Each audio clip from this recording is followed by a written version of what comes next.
Here on the weather deck with Josh Kozlowski. And Josh, looking at heat advisories coming up. It's a little humid out here, but it's looking to get even warmer tomorrow. That's right. When I opened up that sliding door, Gary, for you to come out here and invite me out on the deck here, didn't it feel like when you open up the oven and you get that first little push of hot air on yourself? That's absolutely. That's the best analogy I can think of.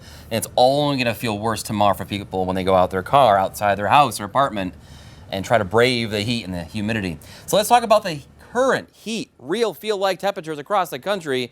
88 in Syracuse, that's not bad. We can handle that. But look at Chicago, it feels like 93. Columbus, it feels like 90. How about Kansas City, 95. Nashville, 99. Yes, some of the upper 90s real feel temperatures could get close to us here in the Northeast tomorrow. The National Weather Service has issued a heat advisory, not for our entire viewing area, but for at least part of it. Onondaga, Oswego, Wayne, Cayuga, Tompkins, Seneca, Schuyler, Yates, Ontario counties across the Finger Lakes. Roughly 11 a.m. to 8 p.m. tomorrow for that real feel temperature right here, 94 to as hot as 100 degrees. I will say this, I don't think a lot of areas will reach the real feel of 100 degrees, but it is possible, especially with a southwest wind flow, and that adds a little bit of what's called compressional warning when the air comes from the hills and goes down into what's called a lake plain here. The plain is a flat piece of land next to the lake. When that compression happens, it adds on a few more degrees of the air temperature, and in this case, the real feel temperature.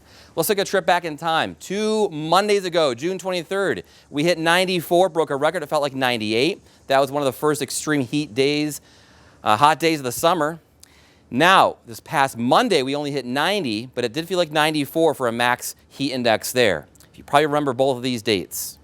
For tomorrow, we're forecasting 93, and I'm thinking 94 to 100 here. So we're going to be somewhere in between these last two hot weather events. So remember these two? It's going to be similar, but not really hotter than this, and not really, tolerable. It's going to be somewhere in the middle. And just reminders what to look out for your kids, your grandkids, your parents, your grandparents. If you think they're going to be fainting or dizzy, excessive sweating, cool, pale, clammy skin, weak pulse, rapid pulse, muscle cramps, they could be suffering from heat exhaustion, get them inside and take over, of course, and allow them to cool off. Anything more extreme than that, you got to call 911 and get medical attention. It is 88 out right now in Syracuse. It is a tolerable level of heat and humidity. Nothing reported tonight on Triple Doppler, sponsored by Falso Service Experts. The visible satellite picture, nice and clear. Hot weather coming in around this area, high pressure from the west, and we'll track it for you tomorrow. These are just the air temperatures. As we go through time here tomorrow, we're going to get up in the low 90s, but we'll show you that real feel temperature right now on the 7-day forecast right here. Basically 94 to 100, so that's your body telling your brain how hot it is. It's a weather alert day. Chance of strong, severe storms later Monday with a cold front coming through. Near 90 that day. 79 less humid on Tuesday. 85 Wednesday. 82 after some morning rain Thursday. And as of now, next weekend, in case you have plans to be outside, low chances for rain, just not zero. Only a hit or miss. A lot of the daytime will be partly sunny. Highs in the low mid 80s. Thank you, Josh.